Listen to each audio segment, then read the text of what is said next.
What is up, world? It's your boy Ton, and you are listening to the Wonton Wealth Podcast.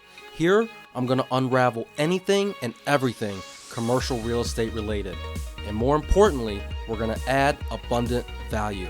So if you're ready, buckle up your eardrums.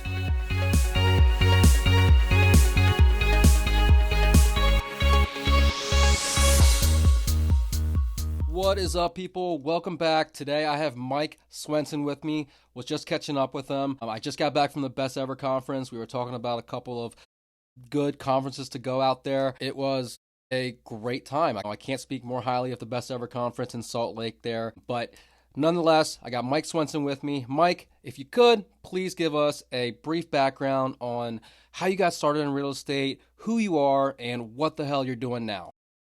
Yeah, absolutely. Thanks for having me on the show. Excited to be here and add value to people. I actually got started, so I tell people I was an accidental landlord.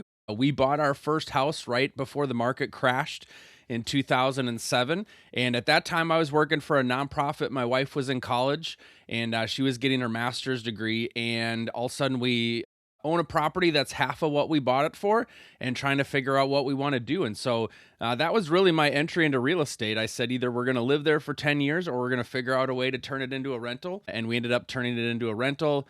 I did a couple flips. I ended up working for this nonprofit for 10 years, got into real estate full-time in 2014. On the residential side, I was on the operations side of a large residential real estate team. Did that for 6 years and then went off on my own and started my own team in 2020 and started working with investors quickly after that, small multifamily. We scaled up, ran across a 25-unit apartment building a couple years after that. And since then, now we're just under contract on our 8th apartment building. And so we focus on apartments as well as doing some short-term rentals. Holy shit. All right. Well, when your house pretty much took a dive and shit the bed at half price of what you bought it for, what was going through your head at that moment? Yeah, I remember, when I was in college, in my summers, I worked with my cousin he was a home builder. And so I helped him in the summers. So I did construction, and he was like, yeah, I think, the way to go is, buy a house, live in it a couple years, take that equity, buy another house, do that a couple times over the course of 10 years, and then you're set. And so I thought, okay, first thing I want to do is to buy a house. And it was 2 years old. It was a townhouse complex, and we got it for $2,000 less than what it was when the original owners built it. And so I thought, oh, we're getting a good deal, right? And so I didn't realize that was the beginning of the drop. And a lot of my neighbors foreclosed. They just said, I can't afford these payments. It was a lot of adjustable rate mortgages. And so they just walked away. And I remember having a conversation with my next door neighbor, and he's basically like, yep, I'm screwed. I'm just going to live here until I have to move out, and then I'm done. Oh, and that was kind of the mentality of most of the people in our apartment complex. And I remember thinking, well, I'm a rule follower, right? I don't want to have a foreclosure on my record or, have that. So I'm trying to keep squeaky clean. And so I was like, how do we do this? And so I reached out to my lender, and I should say my lender was my cousin. I got into an adjustable rate mortgage, and how that happened is he said, hey, you guys are fresh out of college, 5-year arm. More than 5 years. Nope, we're going to move. We're going to go move in a house. Okay, great. We get a little bit better rate on this 5-year adjustable rate mortgage. We're good to go. I didn't think anything of it. And so when I started to read the paperwork afterwards and figure out what that new mortgage payment was, I was like, I don't think that I can afford this. And so I just asked him, I said, hey, is there any way that I could rent this out, qualify for another mortgage, and somehow take that rental income and to be able to use that to offset what my current payments are? And so he ran the numbers, and we were kind of right at the limit of the debt to income ratios. And we said, okay, we're going to go for it. So my wife had one of her coworkers who was looking to rent a townhouse. And so we talked with them. Great people. They lived out east. They only wanted to live in Minnesota for another year or two, so they didn't want a long-term commitment. Said, great, here's a 1-year lease. I think I probably found it off of Google at the time or something like that.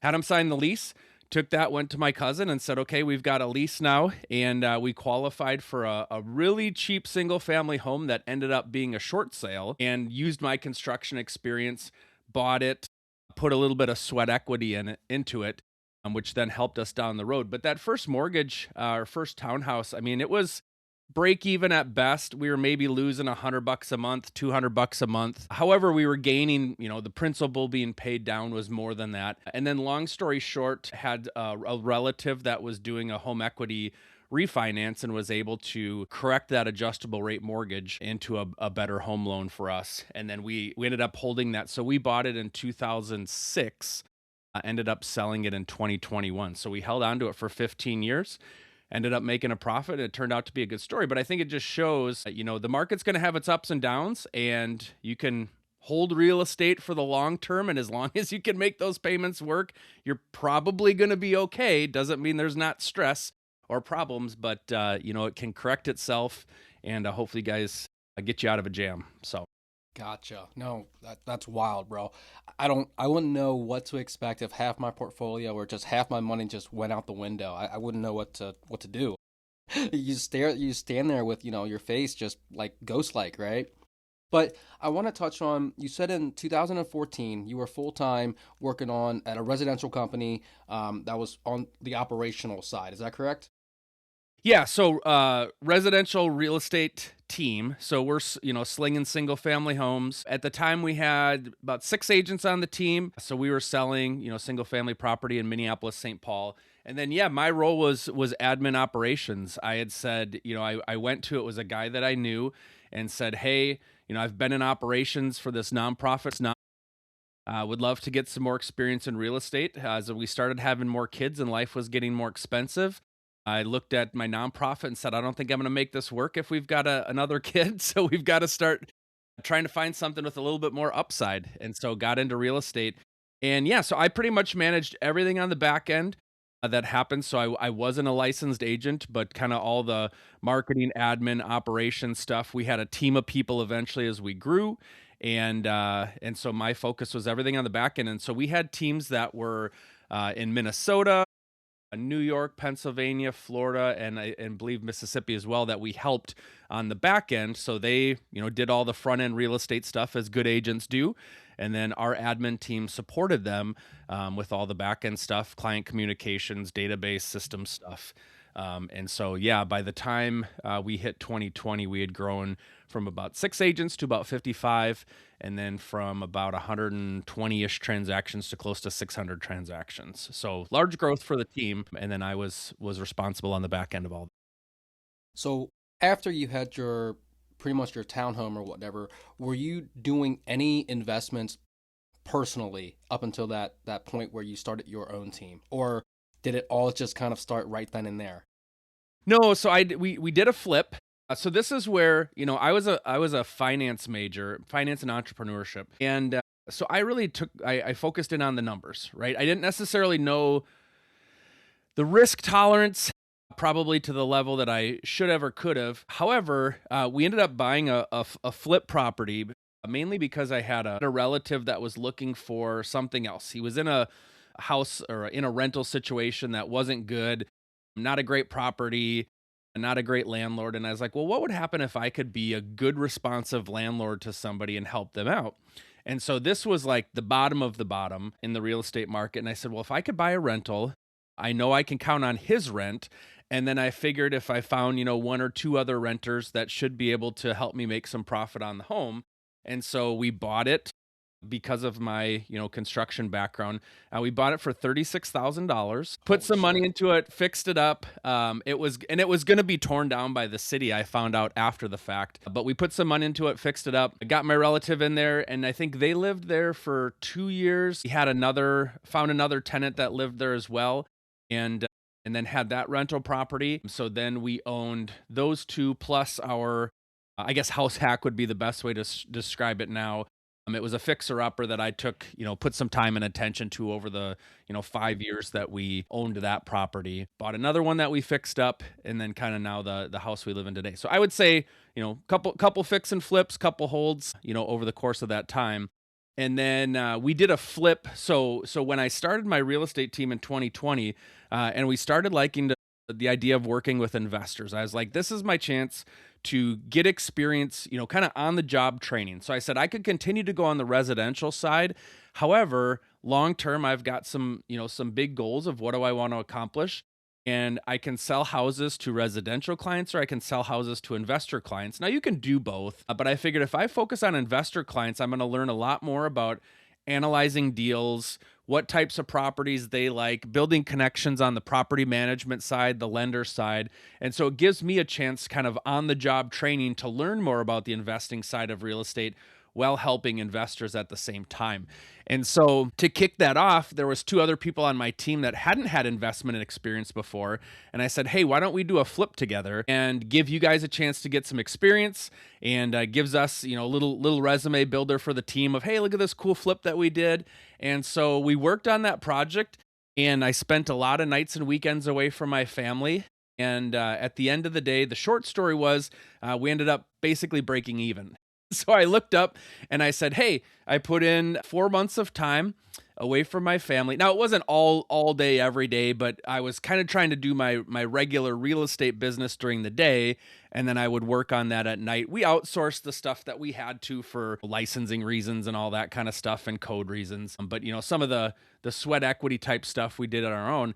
And I was like, after 3-4 months of doing that, we had nothing to show for it. And I was like, the whole point of doing this is to be able to spend more time with my wife and kids. And now I just spent less time away and I made no money on it. So what can I do to make sure that doesn't happen again? And I had a podcast episode that I recorded with this other guy. He was an investor out of Chicago, and he told a story about, he had a small multifamily complex, and summertime, they had a tenant that moved out and needed to be repainted. The tenant needed, or the unit needed to be turned. And he said, we had, 12 weekends, something like that in the summer with my kids. And I said, you know what, I'm going to try to save a few bucks, paint the unit myself. And so he said, my wife and kids went off and did something fun.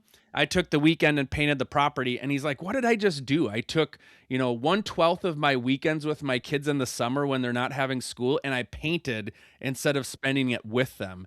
And so that was kind of the wake up call to me, because that happened right on the tail end of this flip. And I was like, I've got to do something, because I like working on houses. Like, I find it therapeutic, because I did fix and flips, or I did, house hacking. I like those projects.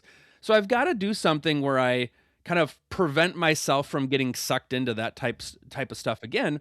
So then we ran across this 25 unit apartment building not too much later. And I was like, this is great. I'm hiring a property manager. They're doing all the work. I can't do that work myself, because it would be way too much. And it's in a city about an hour and a half from me. So it's logistically not even possible. So it's the best of both worlds. I get to do the investment side, not get myself sucked into it, and hopefully be able to spend more time with my wife and kids. Love that. It also sounds like you were able to scale pretty quickly and even now you got a couple properties, it sounds like, that were under contract. I think you mentioned not a lot of people go from flipping single family houses or doing little small holds to directly buying an apartment. So I guess my question for you is, what has been instrumental for you, yourself, and your team in scaling as you have in the past or have done? Yeah. So I look, I'm really passionate about wanting to help people. And so the heart of what I do really comes out of wanting others to succeed. When I got into real estate on the real estate team side, I was so blown away that real estate agents weren't trying to invest themselves, weren't really thinking about their financial futures. And a lot of time these agents are like, hey, I'm going to work till the day I die because I just love my clients so much. And I feel like for some agents, that's true that you really do like it, but you're probably half joking that you're going to work till the day you die because you never took the time to prepare about what your financial future is going to be. So you're going to sling houses till your death because you have planned ahead. So my initial passion really was wanting to help agents find ways to invest in real estate and keep it as simple as possible.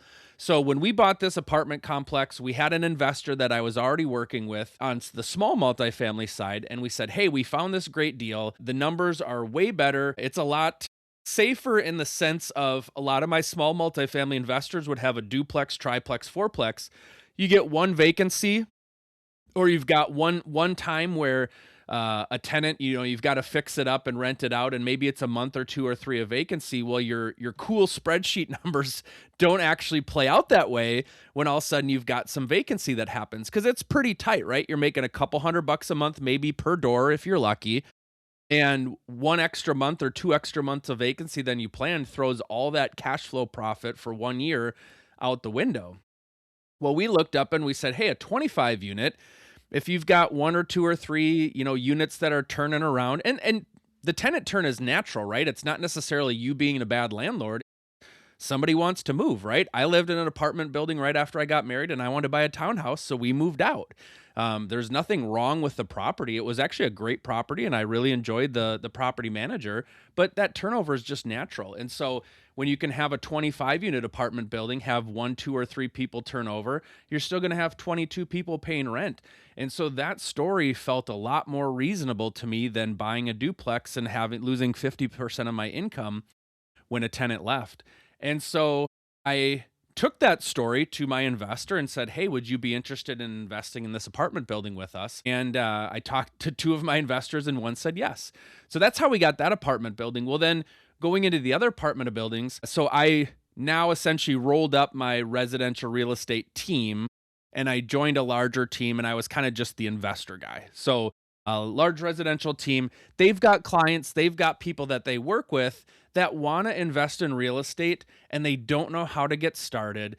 They maybe don't have enough money to do it themselves, nor do they want to take the time to do it themselves. And so that's where we started with a syndication. And we said, hey, we'll buy this apartment building. We'll do all the work. You can put up, money that you have available and be able to earn the same returns as if you did it yourself, just with a smaller amount of money. And so that message really resonated with the people in our database and our sphere and our connections, because they get to invest passively without knowing all the ins and outs and without getting sucked in. Because I also found a lot of people that try to do it on their own eventually just earn a second full-time job on the side that takes a lot of stress and pain. Once again, going back to wanting to spend nights and weekends with my family instead of without my family, building a legacy in the future. And so we just found that message resonated with people. And so a lot of the people that we knew are like, hey, this is a great idea. I want to get my money in real estate. I want to have it working for me and be a part of something bigger than I can do on my own. And I don't even have to take the time to do it. And so that's where, now we have Pinnacle Capital Investments was formed. And so now we do all that work for them, do the heavy lifting, and they get to invest in the property just as if they had done it themselves on the return side without having to do the work. And with your syndications now, how are you structuring that? How are you structuring it, and what are your fees and what are your returns? Yeah, so I still feel like even though we're on property number 8, we're still in the early stages, because we're buying two or three a year, and so we're still learning, we're still growing and getting better. What I've learned from people that are further down the road than me, it's, hey, you've got to create a win for your investors first, because if they don't win, they don't want to invest with you again in the future. And so how we run the numbers is we really reverse engineer what is going to be something that's attractive enough where an investor is going to want to do the deal, right? And for a lot of syndicators, it's we want an investment that we feel with a strong level of confidence that you can double your money in 5 years. So what does that look like? That IRR is somewhere around minimum 14-15%. And that doesn't include the tax benefits that you get through, the deductions and cost segregation studies that we do. So that's really the starting point. We don't want to take on a deal that's going to be less than that. So we reverse engineer the numbers. Some deals, it's been a 70-30 split. We even went as tight as a 85-15 one time, but usually it's probably 80-20. And then we look at those returns based on the cash flow projections we have, based on the equity returns. Can we look that investor in the eye and say, yeah, we feel pretty strong that we can get you double your money in 5 years or more than that? We certainly have deals that have been quite a bit higher than that. But I think for people investing in real estate, that's good, right? It's better than what you can get year over year if you invest in the stock market. You can do things more speculative, but those comes with higher risk. Plus, you get those tax benefits as well that have been very helpful for a lot of our investors too. Do you pay out of pref? So we did on the first one, and this is where I should clarify. All of our deals are 506B, so we're not doing accredited investors, which is another piece of the pie here that's worth talking about. I understand if we're working with accredited investors want more guarantees, the preferred returns, and that sort of thing. We're working with a lot of our friends and family that are working W-2 jobs that just want their money in real estate. So all of our deals except for one have not had preferred returns. However, we've showed them, here's the path of what you're doing. For our investors, I would say they would like cash flow, but it's not the reason why they're doing it, because they're still working their W-2 job. It's not necessarily, and I should add, it really comes down to they don't have a ton of money. And so they're not expecting like, hey, I'm going to be just keep putting down $50,000, $100,000 chunks to build up my cash flow to eventually quit my job. It's the people that it's, hey, I could invest in the stock market. I could invest in my 401k, get some money into real estate. And so I'm going to do that. I'm not going to quit my job. A lot of times it's retirement funds. And so I've probably been a little bit conservative on that because I don't want to give something that's going to have to get taken away, right? If we have a preferred return, we've heard of a lot of people that have, hey, here's a great preferred return, and then a couple years later we've got a capital call, right? Because we've blown through that. So I'd rather underpromise and overdeliver than overpromise and underdeliver and say, yeah, we're going to do these preferred returns, and then be like, whoops. Life happens. It didn't meet our projections. Insurance costs went up. Management costs went up. This big, expense came up that we didn't foresee. We're going to do our best to check those out. But hey, actually now we got to dial that back. That just feels something like I don't want to do. Now I fully get if we move over to 506C, we're working with accredited investors. That's a message they're going to want to hear is preferred returns. We're just not there yet because we're working with, the friends and family that we have. Like I said, the cash flow piece, well, nice. It's not the reason why they're investing. They're looking for kind of the longer term gain opportunities. And so, yeah, we haven't done preferred returns on those except for one. And I love your philosophy here, the under promising and over deliver. A lot of people try to do that, but actually fail at doing so. So I just got back from a primarily multifamily conference. Historically, it was practically all multifamily. I was the, redheaded stepchild doing commercial in a world of non-residential commercial, I should say, in a world of multifamily. And I would say the past 2, possibly 3 years, things were getting gloomier and gloomier for multifamily, this year included. Now, I know you're a little bit different, Mike, where you're doing a 506B, whereas conferences like this, you have a lot of people out there that are doing C. My question here is, let's say everybody was doing a 506B, or now in the future you're doing a 506C. Aside from the fact that you're not doing a pref and you got a different class of investors, again, hypothetically, we're going to imagine everything's the same. What are you doing that is differentiating yourself from the next multifamily op? Yeah. I would say for us, it comes a little bit for right now, somebody listening to this podcast years from now might say that it's much different, but for now, we're Minnesota. I'm from Minnesota. I grew up in Minnesota. All the real estate we did was in Minnesota. And outside of one, our investments are in Minnesota. And so we're kind of safe, stable Midwest, a little bit non-sexy compared to other deals out there. We may continue to look at other states, but a lot of our sphere, it's people that live in Minnesota. So they like the idea of home state, investing in home state. I could go drive by this apartment building that I invest in if I really wanted to. Now, it might be an hour or 2 or 3 or 4 drive away. However, it's in the state of Minnesota. And, I think it comes back to we're trying to build a good reputation of good quality properties with good quality management, with good quality returns. I'm not a salesy type of guy. It's what I struggle with in this type of industry because, there's people that could, completely outsell me because they're great at it. And it's probably, that kind of comes back to that mentality of the preferred returns. Like,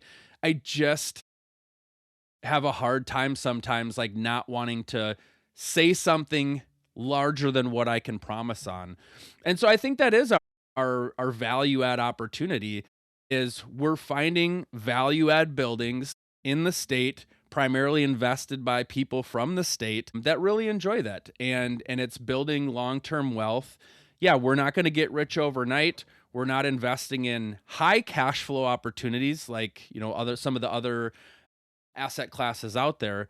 However, it's a good chance for your money to grow long term, and it's in the Midwest. Yeah. So I want to pivot towards STR quickly. You mentioned you also have a couple properties that are short-term rentals, and I'm assuming this is Vrbo, Airbnb, etc. Now, are the STRs, are they in your personal portfolio or are they also in the fund? And I guess that's my first question. And my second question would be why not focus on one thing versus having your attention diverted to multiple? Yeah, that's the problem of my life. I tend to like to have my hands busy in lots of different things. Yeah, so for me the short-term rental was because I'm on the operations side of things, or have been, primarily in the past in my roles. As I started to look more towards apartment buildings, I was talking with people that owned more and more apartment buildings than I did that also had some experience in short-term rentals. And they said, "Hey Mike, I make more cash flow on my short-term rentals than I do with my apartment portfolio." And they viewed the short-term rental as a little bit of the cash flow game, because like we talked about, we're not buying apartment buildings for the cash flow right now. We're not at that size of scale. I own 100 units. I make more from one or two short-term rentals on cash flow than I do for my 100 units. And I was like, okay, if I want to continue to do this, how do I find a way to get some experience on the short-term rental side? So I reached out to, so I started with doing, still today, do the arbitrage method. So I reached out to a property owner and I said, "Hey, I've got a single family home here that I would love to run as a short-term rental, do Airbnb. Would you be willing to rent it to me, and we'll take care of all this stuff?" And kind of gave the reasons why that would be helpful for him. And after a little bit of time, he said yes. And then he said, "Well, actually, great that you're doing this one. I've got another property. Would you be interested in doing this one on the other property as well?" And I said, "Sure." So now we've got two. That's a little further away from me than where I'm at. And so I said, I want to try to find a couple, try to me. And so reached out to somebody and said, "Hey, here's what I'd like to do. Would you be interested in renting that out?" And they said yes. And then they said, "Hey, actually, we've got another house. Would you be interested in doing that there as well?" So now two turns to four. And then I've picked up three other ones that I manage for another investor of mine. And what's been really cool is those relationships. All of those people that I now work with on the short-term rental side have also invested in my apartment buildings. And so because they're real estate investors, they get it. They're looking for great tax benefits as well. And so it's built this level of trust with them that they see the value in what I do more than just what I'm providing here. And so, yeah, now I've built out the operations and know how to run and manage 7 short-term rentals. We've got, cleaners that we work with, the operation side, the back end, all of that we've built out. And I will say, so that's helped on the short-term cash flow side. It's money coming in every month. That's great in between my, larger deals and the apartment side. And I'm not quite sure, to be honest, what the future means for that. It will be properties that we own long term. I started for the experience and the initial cash flow, but long term, there's the benefit there. I mean, we've kind of joked of, hey, we just own a bunch of leases and furniture. At the end of the day, if we were to roll up shop, that's really all it is. And so, we'll continue to take our time and look for owner occupant opportunities. But, for operations guy like myself, I've learned a lot about it, have a pretty good handle of how to run it, have been super host for however many quarters in a row now for as many years as we've been doing it. And we'll probably look to hire somebody and scale that out down the road. But for now, a lot of our daytime is spent working on the apartment buildings and growing that side of the business. So as far as location goes, you have to really know the data behind it from like something called, AirDNA or what have you, in order to pick the correct property in order to furnish, put it on the platforms, etc. And I think there's some regulatory issues behind that too, based on that market, that location. Would that be correct, Mike? Yeah, so there's a lot of cities that have bans on short-term rentals, and so obviously we can't go there. We're looking at, I should clarify, where we picked, because it was primarily like good solid opportunities to gain experience. It's not the super lavish, super decked out properties. Once again, this is in, Minneapolis, St. Paul, Minnesota. We get snow for half the year, and it's not like hot tubs. It's like in the winter, I'm not super excited about dealing with having water lines running outside in the middle of winter for properties that strangers are at and making them responsible for knowing how to operate that stuff. So it's just been good quality single family homes in areas that have high demand. So we're, close to the airport, we're close to the Mall of America, we're close to other amenities, business travelers, that kind of thing. And we get a lot of families coming in town to visit other families or funerals. We've gotten quite a few people coming in town for funerals. I know we've got one group coming in this weekend for that. But it's just, there's people traveling all over. And so we are in Minneapolis, St. Paul area where there's enough demand for that. It's also why I haven't gone up north to cabin country, things like that, because I'm more concerned about the seasonality aspect of that. Winters probably get pretty thin there because even for us, even in terms of demand. So yeah, we're finding, good quality areas where there's a lot of people coming in and out of that. There's enough demand, and we're having, good quality single family homes that they can rent out. And overall, it's been a good experience for us. That's awesome. But we are out of time, Mike. I appreciate you coming on. Before you leave us, though, could you please give us a handoff on where to find you, what you got going on, like how do people reach out to you, and any social media followings, etc.? Yeah, so I run a podcast, which you were on not too long ago, called Real Freedom. It's REL Freedom. It stands for Real Estate Leverage Freedom. Our website there, just because it's a lot easier. It's a lot easier to remember. freedomthroughrealestate.com. freedomthroughrealestate.com. And then our apartment investing is pinnaclecapitalinvestments.com. And on there, either way, there's a place to get a hold of me, book a call, chat more. I tell people, going back to my roots of being a real estate agent, I'm really here to help investors find a good fit. And so I feel like between doing the podcast for 5 years, being working with a lot of clients in a lot of different asset classes, I can hopefully point people to the right direction of how we can help you kind of achieve the goals you want inside of real estate. Awesome. Appreciate your time again, Mike. We'll catch you next time. Yeah. Thank you for having me on. Really appreciate it. And that's a wrap. If you've made it this far, that means you've listened to the entire episode, so thank you. I hope you enjoyed it, and if you did, please leave a review on Spotify, Apple Podcasts, or wherever you're listening from. And if you've learned something or found it useful, share it with one of your homies. And if you want to get in touch with me, I'm pretty active on IG. My handle is pro_TANH. Reach out, let me know what you liked, what you didn't like, or what you want to hear about in the future. I'm here to tailor this to you. Until next time.